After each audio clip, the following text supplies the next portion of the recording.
Good Friday morning, everybody. I'm Dave Furtado. Good morning. I'm Mike McCabe in for Jefferson Donovan. And welcome to Keep Her Quick, your latest local news and weather commercial free in 15 minutes or less. We're going to jump right over to weather because it's an unseasonably cool start to the summer. Today is going to be the first day of summer, and it's going to be chilly. Yeah, upper 60s to low 70s for most areas this afternoon, so get ready for a cool start to that first day of summer. And that actually continues for us right into the weekend. With that, we'll be looking at breezy conditions and even a chance for a little bit of light rain out there for us today. So enjoy it. It will warm back up. We'll have that full storm tracker forecast coming up in just a little bit. Thanks, Mike. We begin this morning in the Tri-Cities. An off-duty Kennewick police officer is suspected of driving under the influence. Kennewick police say Officer Fernando Ramos ran into a parked vehicle in the 1000 block of North Montana Street just before 10 Wednesday night. Due to signs of impairment, KPD requested the Benton County Sheriff's Office investigate, and Officer Ramos was arrested for suspicion of driving under the influence. KPD is also planning an internal investigation. Chief Chris Guerrero released a statement that read, in part, driving under the influence is a serious offense. KPD remains committed to equipping our officers with the tools and wellness resources they need to be professionals on and off duty. We'll learn from this, grow as an agency, and continue to provide professional police services with integrity, courage, and commitment. A Moxie man is facing charges for a drunk driving crash that injured one of his children. Yakima County Sheriff's deputies say the man crashed into a fence in the 5100 block of Lyons Loop. Deputies say he had a strong odor of alcohol, and in his blood alcohol level was twice the legal limit. The man was arrested and booked into the Yakima County Jail. There's no word on the condition of his child that was injured. Other children were also in the vehicle at the time, but they were not injured. Family members of a missing 14-year-old girl are hoping someone knows where she might be. Mercedes Campos was last seen at her home in the 800 block of North 25th Avenue on March 21st. Yakima police say she's a runaway. Her mother and grandmother deny that. They're hoping someone knows where she is and will share information that will help get her back home. When Mercedes was last seen, she was wearing black Nike sweats and white Air Force One shoes. Again, that was in late March she was seen. Mercedes is registered with the National Center for Missing and Exploited Children. And we do have her case number up on our website, KIMATV.com. If you have any information on Mercedes, contact Yakima Police.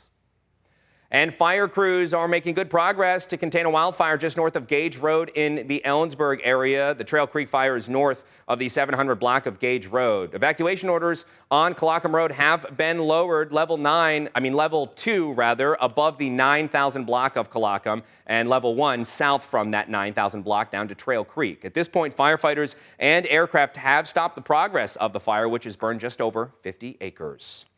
And with that, let's jump right over to Storm Tracker Mike McCabe. You're showing this video of the dust devil. I was surprised. I didn't see a baseball field anywhere.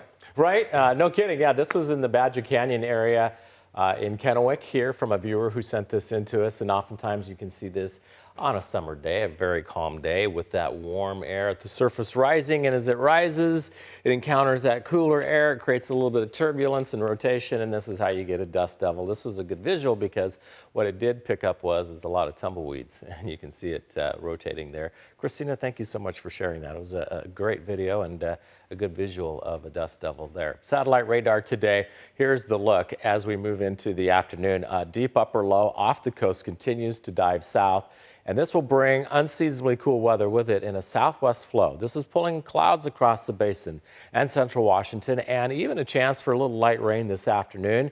And that'll extend into the weekend. This is an unusual pattern for the first day of summer, no question about it. It's a cooler one, and we're going to be looking at a lot of rain with this as well. Western Washington, Western Oregon getting a lot of rain with this as we head into the weekend. East of the mountains, we're not going to get a lot here in central Washington or the basin, and eastern Oregon we'll see a little bit, especially into the blues, but here at home, just a light sprinkle possible today.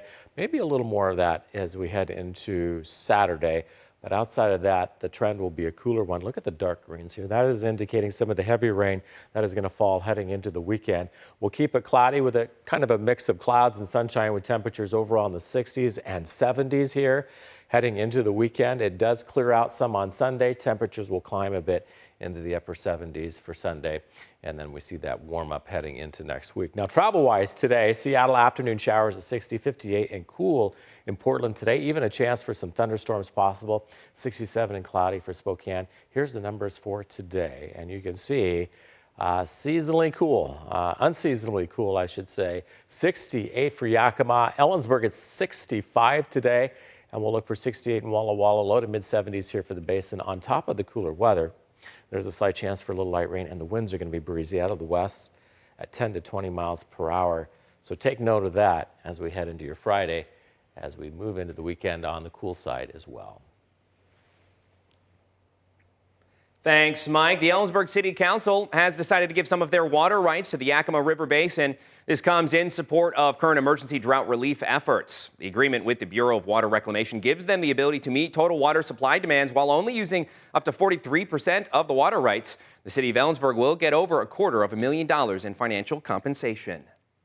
And the city of Richland received a Triple Crown Award, the only Eastern Washington city to receive it. The Triple Crown Award is based on 3 criteria: a certificate of achievement for financial excellence, a budget award, and an annual financial report. This means the city of Richland has been shown transparency and accuracy when it comes to revenue that comes from the city, comes from taxes and fees. But for the general fund and a lot of what we do in the city, what you see, the fire, police, our parks, those come from taxes. And so if people are going to pay taxes, they want to get their money's worth. And we want to give them their money's worth. And so we want to show, hey, you're paying these taxes and we're using them wisely. If anyone wants to know where their taxes are going, we have a link up on our website, KEPRTV.com, where you can see the digital budget book. The city of Richland will continue to work on strategic plans with projects underway. Switching gears this morning, in honor of Juneteenth, there was a day of service yesterday to give back to the community with free services. The Juneteenth committee planned a day of service to celebrate Black culture. Volunteers were also able to give out free clothes, canned goods, free barbecue, and merch. Juneteenth means to me is freedom, party, celebrations. It's like a grand family reunion for me because we get to see a lot of family members and friends that were raised here that have moved away, and they all come back. Juneteenth celebration started last week, but kicked off with their annual Miss Juneteenth Scholarship Pageant. Amina Oliver won the title and made an appearance to support her community. The day of service, and that's why we're here, is to give back to our community on Juneteenth. It's not a sad day, it's a day to celebrate our history and our culture.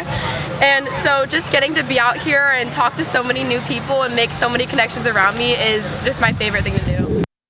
Now, there are more Juneteenth activities happening if you missed any of the ones that have already taken place. This Sunday, there will be a gospel celebration featuring recording artist Crystal Aiken, a Tacoma native. And yesterday was a big day for many in the Tri-Cities as they celebrated the opening of our first ever Chick-fil-A. Hundreds of people stopped by, and at some points yesterday, the drive-through wait times are more than 40 minutes. The cop told me to come in this line. It was going to be fast. He said 45 minutes. I've been waiting so long. It feels like I work here. Kennewick police worked with Chick-fil-A staff to help direct traffic, which wrapped around the parking lot and at times blocked lanes on Canal Drive just east of Columbia Center Boulevard. It's super exciting. It's been a dream for the last 5 years to see this come to fruition. So it's here. We're excited to serve everybody and have everyone enjoy. And so I'm so excited. Plus, my favorite are the little kiddos in the playground. Yes. They're having so much fun. Now, if you want to taste for yourself but don't want to wait in the lines, you can order your food online to save a few minutes, but food delivery is still a few weeks out while the staff works out any issues. And also adding to the traffic in the area was the largest pickleball tournament in Washington State, taking place at Lawrence Scott Park, just a few blocks away from the new Chick-fil-A. Players from all over the country were in town competing for a grand prize of $15,000. The entire event estimated to bring in $200,000 for the local economy. Speaking of traffic, though, some major shipments will be moving out of the Port of Morrow in Boardman, Oregon this summer, and it could cause some traffic delays. The series of 31 shipments known as superloads are so large that transport vehicles will have to move between 10 and 30 miles an hour. Fortunately, a lot of movement will be in the overnight hours, and the loads do not contain hazardous materials. The route includes portions of Interstate 84 and Highway 395 in the Pendleton area. The shipments will pull to the side periodically to allow traffic to pass. Planning to get out the door this weekend? Well, here's what you can expect at the pump. For Yakumites, gas prices have gone up since last year, costing locals 12 cents more than they do today. The price now sitting at $4.14 a gallon. That's about 9 cents more than it was a week ago. Folks living in the Tri-Cities have a little bit of cheaper gas than it was a year ago. Today's price, $4.18. It's 3 cents less than last year, though it's 10 cents more than last week. As for Walla Walla residents, they're paying the highest prices locally, although the region less than last year now costs about $4.35 a gallon. That's up from 4 cents from last week. Washingtonians, though, on average are paying the third highest gas prices in the country, only behind California and Hawaii at $4.42 a gallon. A weaving guild is hosting their biannual conference, at their convention center. Basic and advanced weaving, spin weaving, and braiding are some of the skills that people can learn or sharpen at the conference. The location of the conference changes every year, and this year they decided to come to Yakima to give local weavers a chance to find local yarn stores where many are closing. The small ones are mostly gone. And so we were hoping that, by bringing it here, at least we could have the local population who are missing their little yarn stores to come by, and they're welcome to come to our vendor hall Friday and Saturday. Now you can learn more about the conference by finding this story up on our website, KIMATV.com. The Aquatic Center at MLK Junior Park is now open after a ribbon-cutting ceremony yesterday afternoon to celebrate the reopening of the pool that closed over a decade ago. This comes after the completion of a multi-million-dollar project. The Aquatic Center features 2 water slides, pool volleyball, monkey bars, and plenty of space for everyone to enjoy. Hundreds were at the ribbon-cutting ceremony, anxious to jump in the pool for the first time. This I was not able to do by myself. What I was able to do was to harass many different city council members 14 times. The Aquatic Center will be open every day of the week for the season. And finally, if you're looking for something to do this weekend, we've got you covered. Indivisible Tri-Cities is inviting Kennewick residents to a potluck and strategy session. The gathering gives folks the opportunity to build connections in the community, discuss concerns, and organize a local action plan. Locals are encouraged to bring a dish to share at the Kennewick Public Library from 5 to 7 tonight. Heading over to Grant County, the 5th annual Moses Lake Air Show is this weekend. The 2-day event starting today and going through Saturday features a flag ceremony, aerobatic performances, a national stole competition, and more. Gates open at 9 a.m., close at 10 p.m., although a warning, all ticket sales are final, costing $30. In Sunnyside, the Summer Ale Fest is back, going into its 9th year. The event takes place this Saturday at Centennial Square. Folks can expect beer, wine, food, and live music. Ticket prices are $35 paid in advance and $45 at the gate. The festival starts at 5 p.m. and lasts until 10. You must be 21 or older to attend. The Tri-Cities Pride Festival is on Sunday, starting at 10 a.m. and going until 6. Folks can head to Memorial Park in Pasco and to enjoy food vendors, live entertainment, and inspiring speeches from public speakers. The goal of the event is to celebrate the local LGBTQIA+ community. And that does it for us. Thank you for watching this episode of Keep Her Quick. For more local news and weather, you can head over to our websites, KEPR and KIMATV.com, as well as our Facebook pages. But while you're here, be sure to subscribe to our YouTube channel to keep up with our latest mini newscasts Monday through Friday. Have a wonderful weekend, everybody.